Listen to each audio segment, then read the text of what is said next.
Mais bien, chers frères, agissez comme des hommes vraiment libres et n'imitez pas ceux qui cachent leur malice sous le voile de la liberté, nous dit saint Pierre dans son épître. N'imitez pas ceux qui cachent leur malice sous le voile de la liberté. C'était déjà vrai au temps de saint Pierre et c'est encore vrai aujourd'hui. Et nous en voyons de ces gens qui cachent leur malice sous le voile de la liberté. Aujourd'hui, si on demande dans la rue de définir la liberté, vous entendrez sûrement, eh bien, c'est faire ce que je veux quand je veux.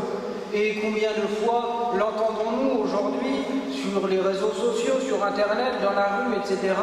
Un enfant si je veux, quand je veux. Et cela va justifier la contraception, l'avortement, la PMA, la GPA. Oui, c'est cela ma liberté. Ou alors, nous entendrons encore, il n'y a pas de mal à se faire du bien. Il est vrai qu'on agit toujours pour un bien, en tout cas pour un bien subjectif, pour un bien personnel, même si on sait objectivement que c'est un mal. Ce qui est bien pour moi devient la règle. Et c'est ainsi que vous voyez dans la jeunesse actuelle, eh bien l'alcool, la drogue, les mœurs, etc. qui se dégradent. Et tout cela, eh bien tout le monde le fait. C'est un bien, ça m'apporte quelque chose, ça m'apporte du plaisir. Et donc, c'est quelque chose de bien. En tout cas, pour mon bien. Et les autres diront, si c'est ton choix, alors. Eh oui, si c'est mon choix, mais mon choix peut être faux, mon choix peut être vicié. Et encore, une autre erreur aujourd'hui, eh bien, c'est de dire que la fin justifie les moyens. Et vous le voyez dans le domaine économique ou politique. Pour être réélu, on ferait n'importe quoi. Et d'ailleurs, il fait n'importe quoi. On pourrait mentir, et il n'hésite pas à le faire. Pour profiter toujours plus, pour faire toujours plus de profit, eh bien, on va écraser les faibles. On va opprimer ceux qui ne peuvent pas crier.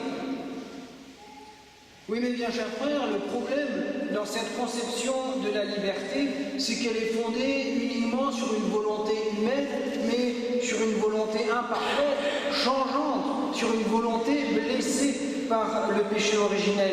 Il n'y a plus dans cette conception de la liberté, eh bien, aucun ordre moral objectif qui serait fondé sur la nature humaine, sur ce qu'est l'homme, et qui m'indique donc en vérité quel est le bien à faire et le mal à éviter. Voilà ce que nous dit saint Pierre. Et il nous invite à agir comme des hommes vraiment libres. Et saint Pierre vient de nous le dire, celui qui est vraiment libre, eh bien, n'agit pas par malice. Saint Pierre nous donne donc là l'occasion de creuser un petit peu plus le lien qu'il y a entre la liberté et le bien. Dieu nous a créés pour notre bonheur et il souhaite de tout son cœur, peut-on dire, eh bien, que nous soyons heureux pour l'éternité. Et il nous donne, par cette liberté, eh bien, la capacité de nous porter nous-mêmes vers le bien. Non plus comme des animaux qui agissent uniquement par instinct, mais nous-mêmes qui agissons grâce à notre volonté et qui pouvons porter notre volonté vers ce bien suprême qui est Dieu. Ainsi, vous comprenez bien, mes bien chers frères, que la liberté, ça n'est pas faire ce que je veux quand je veux, ça n'est pas avoir la capacité de choisir le mal. Choisir le mal et faire un mauvais usage de notre liberté. Il faut donc que notre liberté soit fondée sur ce bien que Dieu veut pour nous, sur un bien objectif, sur un bien réel. Et c'est pour ça que saint Jean nous dit, rapportant cette parole de Jésus dans son évangile, « La vérité vous rendra libre ». La vérité n'est rien d'autre que l'adéquation entre ma pensée et la réalité. Si ma pensée correspond à la réalité, eh bien je suis dans la vérité. Si elle n'y correspond pas, je suis dans l'erreur, bien même si j'étais sincère. Oui, mais bien, chers frères, la vérité me fait connaître le bien véritable, c'est-à-dire objectif, voulu par Dieu, et ma volonté peut ensuite, en toute liberté, se porter vers le bien. L'homme qui est vraiment libre, donc, cherche son véritable bien et évite les faux biens qui peuvent l'en détourner. C'est tout l'enjeu de l'épître de Saint Pierre aujourd'hui. Saint Pierre nous invite à nous abstenir des désirs de la chair qui font la guerre à l'âme.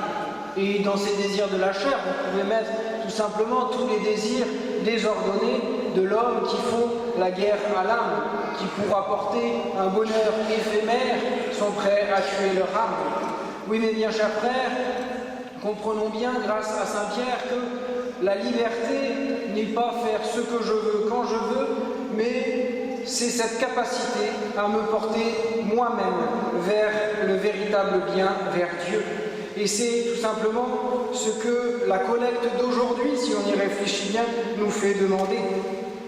Ô Dieu, qui montrez à ceux qui errent la lumière de votre vérité, afin qu'ils puissent rentrer dans la voie de la justice, donnez à tous ceux qui sont placés dans les rangs de la profession chrétienne la grâce de rejeter tout ce qui est contraire à ce nom et d'embrasser tout ce qui lui convient.